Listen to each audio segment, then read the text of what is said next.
Tonight, you are going to wake up at 2 in the morning, not because something is wrong, not because you drank too much coffee, not because of stress or anxiety or the phone you left face up on the nightstand. You are going to wake up because your body is following a program 300,000 years old, a program your brain has been running every single night of your life, quietly, invisibly, in direct conflict with the world you built around it. And by the time this is over, you will never look at a darkened room the same way again. Let us go back, not decades, not centuries, all the way back to what you actually are. You are a primate who survived the dark. For 300,000 years, your ancestors had no light switches, no street lamps, no phone screens throwing blue light across the ceiling. When the sun went down, the world did not dim gently into evening. It collapsed. Absolute, total crushing darkness. The kind where you hold your hand 2 inches from your face and see nothing. Not a shadow, not an outline, nothing. And out in that nothing, things were moving. Leopards hunt at night. So do hyenas. So do wolves. Your ancestors could not see them coming, but they could hear them breathe. They could feel the hair rise on the back of their neck before they understood why. That feeling in your gut right now, the one you get in a dark parking lot, the one that says something is wrong even when you cannot see what it is, that is not paranoia. That is 300,000 years of accurate threat detection still running in your nervous system. Before fire, the night was just death waiting to happen. So your ancestors slept in trees. They hid. They compressed themselves into the smallest possible shape in the deepest possible shadow, and they waited, heartbeats elevated, for the light to come back.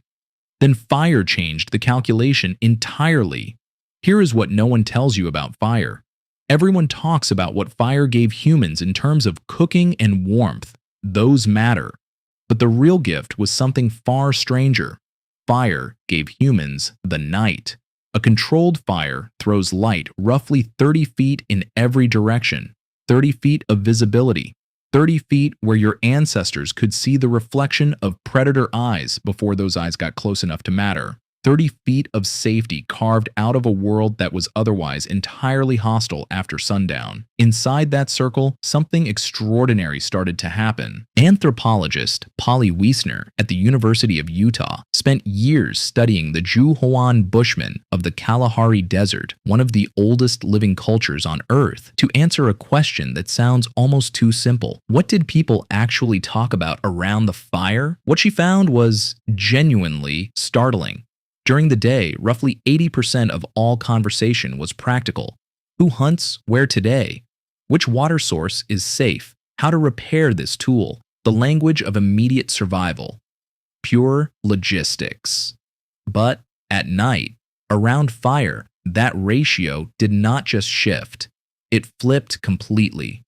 81% of nighttime conversation was stories, myths, jokes, tales about people who were not there, about places no one in the group had ever seen, about invisible forces that shaped the world, about what happened to the man who broke the rule and the woman who did not, and why that matters for the child sitting at the edge of the firelight right now, listening with both ears.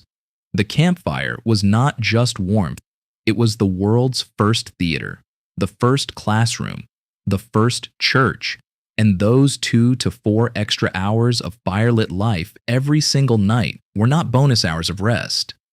They were the hours in which culture was built, in which identity was transmitted, in which the storytelling species became the storytelling species. Your ability to imagine things that do not exist, to tell a lie, to write a novel, to believe in something you cannot see, to plan for a future that has not happened yet, all of it grew in firelight. In those 30 feet of safety, in the space between the end of the practical day and the beginning of sleep, and the sleep itself. That is where this gets strange. In 1992, a psychiatrist named Thomas Ware at the National Institute of Mental Health ran an experiment that should have been front-page news and somehow never was. He took 14 healthy adult volunteers and removed all artificial light from their evenings. For 14 hours each night, they were placed in controlled darkness. No lamps, no screens, no way to cheat the night. For the first few weeks, they slept heavily, as if paying back a debt. Long, consolidated, knocked-out sleep. Then, around week 4, something shifted. Their bodies found a rhythm that no one had designed or suggested or coached them toward. They began sleeping in 2 separate phases, with a gap in between. First sleep for several hours, then 1 to 2 hours of quiet, calm, natural wakefulness. Then second sleep until morning. Baer measured their blood during that middle interval and found something that stunned the research team. Prolactin levels were surging, not a little, dramatically. Prolactin is a hormone most commonly associated with nursing mothers, but its broader effect is profound and almost poetic.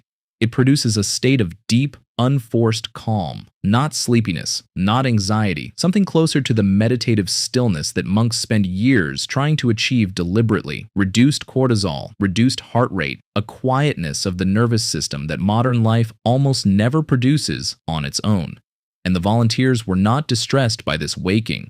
They described it as peaceful, restorative. They lay in the dark and thought. They processed the day. They reflected on vivid dreams from the first sleep. Some felt they were thinking more clearly in that hour than at any other point in the day. Their bodies had remembered something their minds did not know they had forgotten. Historian Roger Ekirch at Virginia Tech spent 16 years hunting for that memory in the written record. He searched through pre-industrial diaries, court documents, medical texts, and literature across Europe and beyond. What he found, published in a landmark paper in 2001 and later expanded into his book At Day's Close, was that Baer's volunteers had not discovered anything new. They had recovered something ancient. Before artificial light, almost everyone slept this way. First sleep and second sleep were ordinary phrases that appeared in documents across centuries and cultures as casually as people today say breakfast or lunch. The interval between them had names in multiple languages. People used it to pray, to check on their children, to visit neighbors, to lie quietly and interpret the dreams that had just unfolded in the first sleep.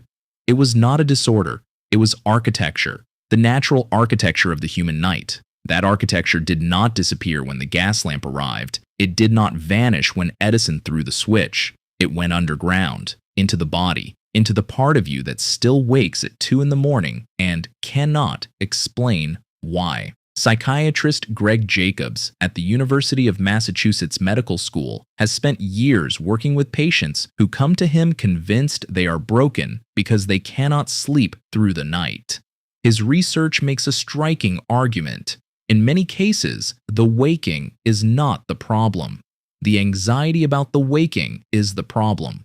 When patients learn what biphasic sleep actually is, when they understand that their body is performing a centuries-old biological program and not malfunctioning, the experience of the waking changes. The prolactin still rises. The calm is still available. You just have to stop fighting it long enough to feel it. Your ancestors did not fight it. They could not afford to.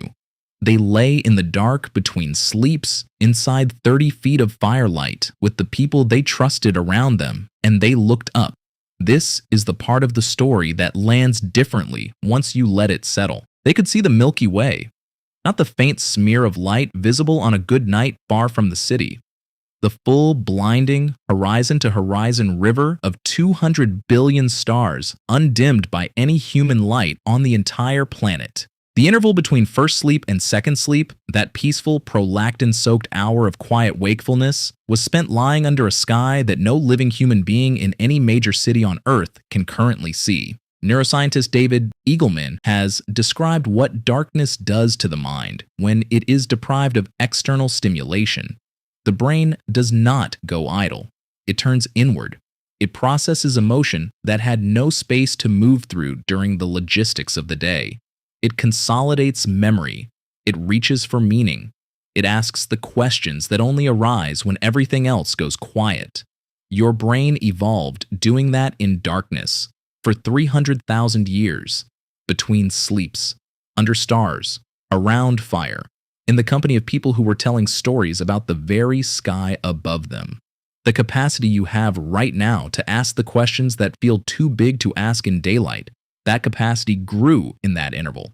It was shaped by it. It may still require something close to it in order to fully function. And then we turned on the lights. We compressed the night into obligation. 8 hours, unbroken, on demand, punctuated by an alarm. We replaced the campfire's orange warmth with blue spectrum LED light that tells our circadian system it is always noon. We replaced the Milky Way with a ceiling. We replaced the interval with the snooze button. We gained almost everything we have now by doing it. But the trade was real. We traded the Milky Way for a light switch. We traded the natural architecture of the night for a flattened, frantic obligation to be unconscious on schedule.